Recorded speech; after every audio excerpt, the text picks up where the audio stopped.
तो नमस्कार दर्शकों, आप लोग देख रहे हैं प्राइम न्यूज टीवी इंडिया और मैं नीरज नीरज शर्मा। और इस वक्त जो खबर हम आपके साथ साझा करने जा रहे हैं, इस खबर को आप लोग जरूर ज्यादा से ज्यादा शेयर कीजिएगा। ये खबर जो है वो तमाम किसानों के साथ जुड़ी हुई खबर जो है वो हम आपके साथ साझा करने जा रहे हैं, क्योंकि जिस तरीके से कल भी हमने आपको एक खबर दिखाई थी कि किस तरीके से हमारे साथ जम्मू कश्मीर के प्रदेश अध्यक्ष जो थे वो हमारे साथ मौजूद थे फोन लाइन पर, और उन्होंने भी एक मुद्दा जो था वो उठाया था कि किसानों की खाद के लिए। फिर से हम उसी मुद्दे को लेकर इस वक्त लगातार हमें सुबह से जो है वो फोन कॉल्स भी आए, लगातार हमें कुछ जनता भी मिली, और उन्होंने कहा कि हम लोगों को खाद की जो है वो बड़ी समस्या आ रही है और किसान इस वक्त खाद से जो है वो लगातार जूझता नजर आ रहा है। क्योंकि जिस तरीके से बारिश हुई और उसके बाद किसानों को एक राहत भरी सांस तो जरूर मिली, पर अब जिस चीज की जनता को बेसब्री से इंतजार है वो चीज दुकानों में नहीं मिल पा रही क्योंकि इस पर तो ये प्रशासन ही कुछ बड़े कदम उठा सकता है। सिर्फ हमारा दायित्व रहता है कि जनता की आवाज को प्रशासन तक पहुंचाना। अब ये कहां तक ये बात सीमित रहेगी, कब ये दुकानें खुलेंगी और जनता को एक राहत भरी खबर मिलेगी, क्योंकि अभी कोई बड़ी राहत भरी खबर जो है वो नहीं है। जिस तरीके से बात की जाए कि लगातार किसानों को जो है वो खाद की समस्या जो है वो आ रही है, और उसी के चलते आज फिर से हम एक बार ये तस्वीरें हम आपको दिखा रहे हैं कि अब हमारे पीछे ये देख सकते हैं कि साफ तस्वीरें किस तरीके से जितने भी किसानों ने इस वक्त अपना खेती बाड़ी का काम कर रहे थे वो उन्होंने इस बार उसको कनक को भिगोया, और अब कनक को जो है वो उस खाद यूरिया की बहुत अहम जो है वो जरूरी है, पर इस वक्त दुकानों में नहीं मिल पा रही। स्टोरों में जो है वो ताले लगा दिए गए हैं मैजिस्ट्रेट की तरफ से, उस पर तो हम कुछ नहीं कह सकते अब उसके पीछे क्या कुछ है। पर कहीं ना कहीं यह प्रशासन को सोचना होगा कि अगर किसानों को जल्द से जल्द खाद नहीं मिल पाई तो ये कहीं ना कहीं भरपाई कर पाना मुश्किल हो जाएगा। क्या ये सरकार, प्रशासन या सरकार हो, ये उन किसानों को क्या ये मुआवजा दे पाएगी? क्योंकि अब किसानों की मांग जो है वो एक तरफ बढ़ती नजर आ रही है कि वो अगर हमें ये खाद नहीं मुहैया करवाते तो कम से कम हमें फिर मुआवजा तो दिया जाए। अब देखना ये होगा कि इस पर क्या कुछ कार्रवाई होगी, क्योंकि नौशहरे के अंदर अब लगातार मांगे जो हैं वो उठती नजर आ रही हैं कि जल्द से जल्द खाद जो है वो दी जाए किसानों को, ताकि किसान अपनी जमीन में खाद डालकर कहीं ना कहीं उस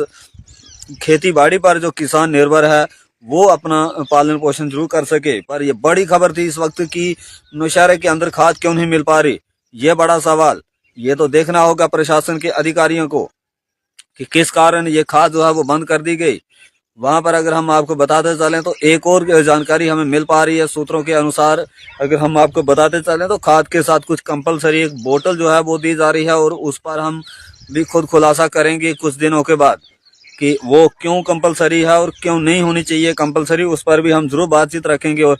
दूसरा क्वेश्चन हमने रखा है कि एक तरफ तो किसान जो हैं वो परेशान हैं खाद के लिए, और दूसरी तरफ किसान परेशान हैं जल जीवन मिशन के तहत। जिस तरीके से हमने एक काला कोट के अंदर से खबर दिखाई थी, और उसके बाद काला कोट के विधायक को हम मुबारकबाद देंगे अपने चैनल के माध्यम से कि वो आए दिन लगातार ग्राउंड जीरो पर जा रहे हैं और हर जगह पर जाकर जल जीवन मिशन के तहत जितनी भी स्कीम है वहां पर लगाई गई है उस पर लगातार उनकी नजरें जो है बनी हुई हैं, हर जगह वो चेकिंग कर रहे हैं। क्या नौशहरे के अंदर भी होगी चेकिंग, ये बड़ा सवाल। हम नौशहरे के विधायक से जरूर कहना चाहेंगे अपने चैनल के माध्यम से कि जनाब कीजिए आप भी नौशहरे के अंदर चेकिंग, क्योंकि यहाँ पर भी कुछ प्लास्टिक की पाइपें जो हैं वो दबाई जा रही हैं बिल्कुल ओपनली तय पर, जमीन सतह पर जो है जितनी तय होनी चाहिए उस तय पर नहीं है। हम इस पीएचई विभाग के जो कैबिनेट मिनिस्टर हैं हम उनसे भी अपील करेंगे कि जनाब अब आप किस तरफ जा रहे हैं, क्यों नहीं बड़ी कार्रवाइयां हो रही? दावे तो आप बड़े बड़े करते थे, पर ये कहीं ना कहीं दिखाई दे रहा है कि यहाँ पर दावे जो हैं वो फेल होते दिख रहे हैं जनाब। क्योंकि नौशहरे के अंदर भी कई जगहों पर प्लास्टिक की पाइपें जो हैं वो लगाई जा रही हैं। अगर उस पर हम अगर आपसे बातचीत करते चलें तो जिस तरीके से जंगलों में लगती है आग, तो क्या ये पीएचई विभाग पानी किस तरीके से पहुंचाएगा घर घर? ये पीएचई वालों के लिए एक बड़ा सवाल। अब देखना ये होगा कि इस पर क्या कुछ केंद्र की सरकार लेती है एक्शन, क्योंकि केंद्र की सरकार की तरफ से बात की जाए तो कोई भी कमी नहीं छोड़ी गई। राज्य सरकारों के बीच करोड़ों अरबों रुपए दे दिए कि जम्मू कश्मीर की राज्य की जो सरकार है उसे उसकी जनता को किसी भी प्रकार की समस्या न आए। पर ये पीएचई विभाग के जितने भी ठेकेदार बने हुए हैं, चाहे पीएचई के मुलाजिम हैं, चाहे प्रशासन है, ये इनकी मिली भगती के कारण जंगलों में जो है वो प्लास्टिक की पाइपें दबाई जा रही हैं ताकि ये आग से जल जाए पाइप और उसके बाद जनता को फिर पानी के लिए त्राही त्राही करना पड़े। हमें तो ये हैरानगी होती है कि क्यों बार बार जम्मू कश्मीर के उन गरीब किसानों को लगातार टारगेट किया जाता है। क्या इस पर कोई होगी नकेल? हम एलजी साहब से भी एक रिक्वेस्ट करना चाहेंगे अपने चैनल के माध्यम से कि जनाब इस पर जरूर आप भी गौर फरमाएं। जो हमारे मुख्यमंत्री बने हैं नए, हम उनसे भी अपील करते हैं, उप मुख्यमंत्री से भी अपील करते हैं। हालांकि ये नौशहरा की कॉन्स्टिट्यूएंसी जो है वो उप मुख्यमंत्री की ही है वो अपने, और आपने देखा कि किस तरीके से नौशहरे के अंदर से ही एक के बाद एक बड़ा लीडर जो है वो बनता जा रहा है नौशहरे से ही। और नौशहरे की बात की जाए तो वो फिर से उसकी खस्ता हालत क्यों दिखती नजर आ रही है। हम यहाँ पर बिल्कुल सीधे स्पष्ट शब्दों में कहेंगे, नौशहरे के विधायक जो उप मुख्यमंत्री सुरेंद्र चौधरी जी हैं वो बाद में बने और पहले विधायक बने हैं, कि जनाब नौशहरे के अंदर भी जल जीवन मिशन के तहत बहुत से ऐसे घोटाले हुए हैं। इस पर आप जरूर सख्त से सख्त निर्देश दें, अपनी टीम को दें, चाहे आप खुद आए ग्राउंड जीरो पर, चेकिंग की जाए कि क्यों लगाई जा रही है प्लास्टिक की पाइप, और जितनी जमीन सतह पर पाइप दबानी चाहिए वहां पर क्यों नहीं दबी पाइप। अब देखना ये होगा कि क्या किसानों को कितने जल्द ये खाद मिल पाएगी, और जो किसानों की मांग है जल जीवन मिशन के तहत उस पर कितने जल्दी कार्रवाई की जाएगी। क्योंकि जिस तरीके से कल एक खबर निकल कर आई है सामने बाहर कि बरेली के अंदर पिछले